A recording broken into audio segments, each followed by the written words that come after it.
AIMIM chief Asaduddin Owaisi ने India गठबंधन पर हमला बोला है। उन्होंने कहा कि मुसलमानों को कितने टिकट दिए ये बताया जाए। महाराष्ट्र में किसी मुस्लिम को टिकट क्यों नहीं मिला? 48 सीटों पर क्या कोई मुस्लिम उम्मीदवार नहीं मिला? सुनिए क्या कहा है असदुद्दीन ओवैसी ने। और ये इंडिया अलायंस जो बनाया गया है, महाराष्ट्र में 48 लोकसभा की सीटें कितने हैं? 48। एक भी मुसलमान को टिकट नहीं दिया गया। ये कांग्रेस के मुस्लिम नेता मुझे फोन करके कहे कि ओवैसी साहब महाराष्ट्र में 1 करोड़ 15 लाख मुसलमान है, एक टिकट नहीं दिए। मैंने कहा मुझे क्यों सुना रहे हो? बोले नहीं, हम अपना दिल का गम हल्का कर रहे हैं आपको फोन करके। मैंने कहा मुझसे बात करके गम हल्का नहीं होता, तुम गुलामी की जंजीरें तोड़कर मेरे साथ खड़े हो जाओ, तुम्हारा गम दूर हो जाएगा। अखिल जी, ओवैसी पूछ रहे हैं महाराष्ट्र में एक भी टिकट मुसलमानों को क्यों नहीं?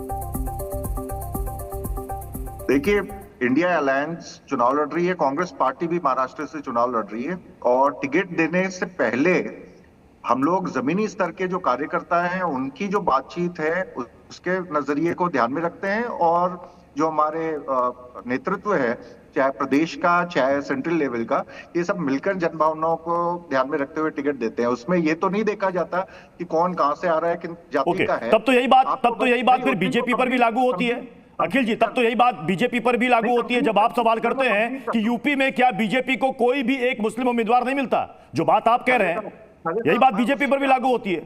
उसी पे आ रहा हूं, ये उन पे लागू इसलिए नहीं होती कि हमारा कोई पॉलिसी लेवल पे इस तरह का हम लोग डिसीजन नहीं लेते हैं। आपको ध्यान में है कि दलितों को, आदिवासियों को कॉन्स्टिट्यूशनल लेवल पे भी उनको रिजर्वेशन है, उनको तो देनी पड़ेगी। जहां तक आप सवाल दो हैं इसमें, जैसे कि महिलाओं के मुद्दों पे रिजर्वेशन पे बीजेपी ने मतलब जब अपनी बारी जब अपनी बारी आई तो उस वक्त ग्राउंड लेवल पर लोगों से बातचीत करके कौन जीतेगा, किसका पड़ला भारी है, ये ऐसे उम्मीदवार डिसाइड होता है। कुंतल कृष्ण जी बात सुन लेंगे तब तो मैं कंप्लीट कर पाऊंगा। कांग्रेस और विपक्ष के लिए अखिल भाई अब सुने आप बात। अखिल भाई अब ध्यान से बात सुने।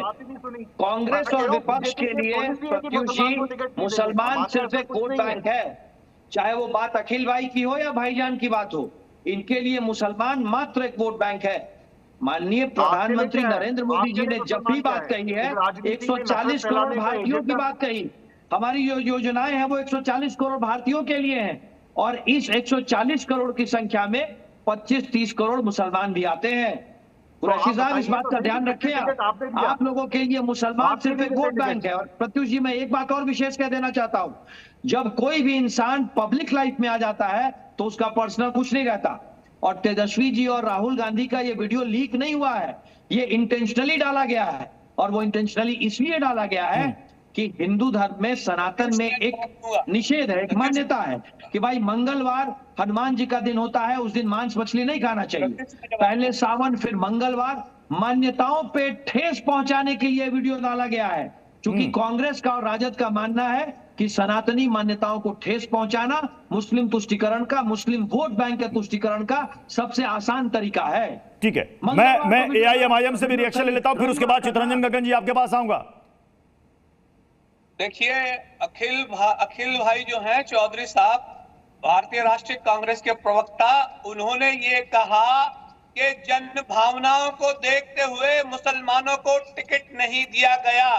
मतलब उनके कहने का मतलब ये है कि सामान्य जन भावना मुसलमानों के विपरीत है, इसलिए हम उनको टिकट देना नहीं चाहते। तो याद रखिए चौधरी साहब, अगर आप मुसलमानों को टिकट देना नहीं चाहते तो फिर याद रखिएगा देश का मुसलमान भी आपको उसका जवाब भी देगा राजनीतिक तौर पे।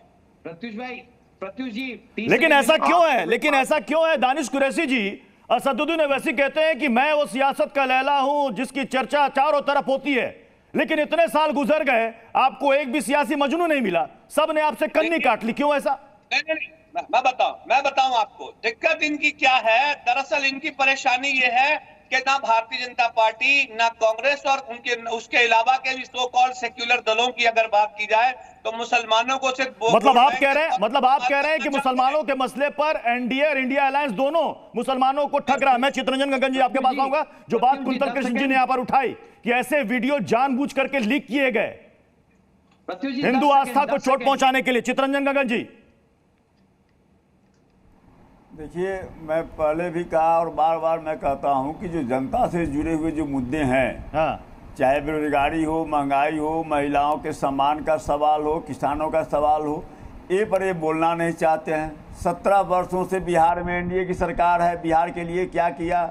10 वर्षों से डबल इंजन की सरकार है केंद्र में और बिहार में, फिर उसने क्या दिया बिहार को? तो केवल जो है सो ऐसे मुद्दों को जिनसे आम लोगों को कोई वास्ता नहीं है, वैसे मुद्दों पर यह जो सो लोगों का ध्यान भटकाना चाहते हैं। वो गाना है कि तुम्हें मिर्ची लगी तो मैं क्या करूं।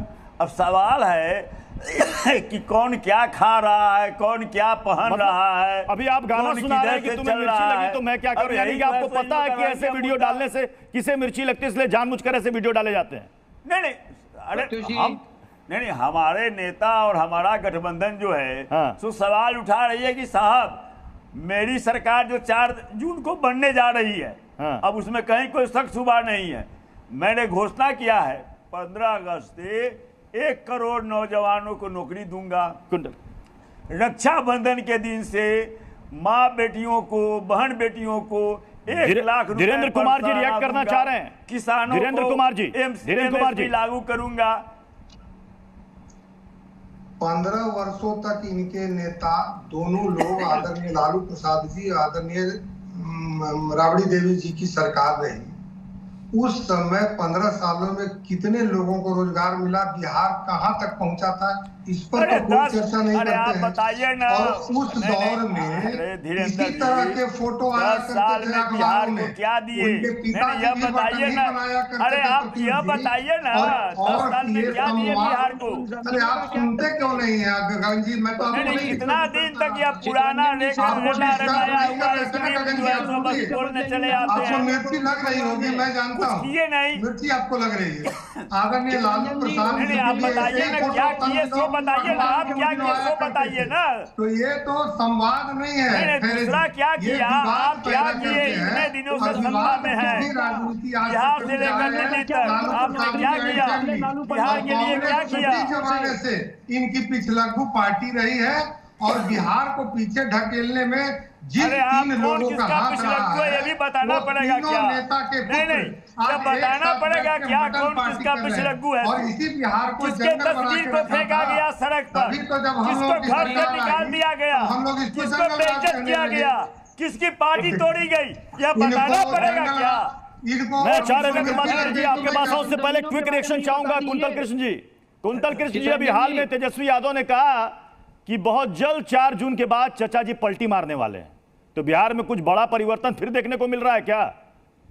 प्रत्युष जी, मैं सुन रहा था तेजस्वी जी को कि फरिया लेंगे। जनता पिछला कितना साल से लोगों से फरियावत था ना, समझ में बात आ गई लोई, और इस बार भी जनता इनको फरिया लेगी। परिवर्तन यही होगा कि राजद फिर से 0 पे आउट होगी, 0 पे, शून्य पे। लोग के तो अनुमान हो गई होई कि क्या स्थिति हो के बाद कहा था नहीं कि चिंता मत करिए। नेता लोग के बोली से, हिंदू लोग सनातनी लोग के ये जो मान्यता पे प्रहार होता, मंगलवार को सिर्फ इसलिए वीडियो डाला गया है कि मंगलवार को सनातन में निषेध है मांस मछली खाना, रविवार को खाया था। आप क्या खाएं क्या नहीं खाएं आपकी मर्जी। मैं आचार्य विक्रमादित्य जी, आपने शुरुआत में कहा कि ये निजी मसला है, जिसको जो खाना है खाए, जिस दिन खाना है वो खाए, लेकिन कुंतल कृष्ण जी कह रहे हैं कि मंगलवार को जानबूझकर डाला गया क्योंकि ज्यादातर हिंदू नहीं खाते हैं मंगलवार को। देखिए, मंगलवार हनुमान जी का दिवस होता है और ये मान्यता भारतीय संस्कृति में है, सनातन संस्कृति में है कि इसके मान्यता हनुमान जी के दिन, उस दिन सात्विक भोजन का प्रयास करना चाहिए। देखिए, 3 तरह की प्रवृत्ति होती है, सात्विक, राजस और तामसिक। और यहाँ जो प्रवृत्ति दिखाई जा रही है, साफ साफ दिखाई दे रही है, जो राजस प्रवृत्ति के लोग हैं और राजशाही अपने आप को प्रदर्शित करने का प्रयास कर रहे हैं। और राजशाही जिस प्रकार से दिखाई देती है वो अहंकार का साक्षात प्रतीक है। जनता जनार्दन का राज है, तो जनता के समक्ष जाओ तो सात्विक प्रवृत्ति लेके जाने का कम से कम प्रयास करना चाहिए। राज्य अरे जनता जवाब दे चुकी जनाब, जनता जवाब दे चुकी है। 4 तारीख को आप सब लोग का बोरिया बिस्तर बंद होने वाला है, चिंता ना करें आप। जनता जवाब दे चुकी है। 4 तारीख का इंतजार आप करे बैठे जो है, वो बिल्कुल तैयार रहिए जाने के लिए। 4 तारीख को क्या होगा वो जनता तय करेगी। वैसे बता दें कि बिहार में लिट्टी भी फेमस है और बिहार में मटन भी फेमस है, चंपारण मटन। बहरहाल बहुत बहुत शुक्रिया। जी न्यूज़।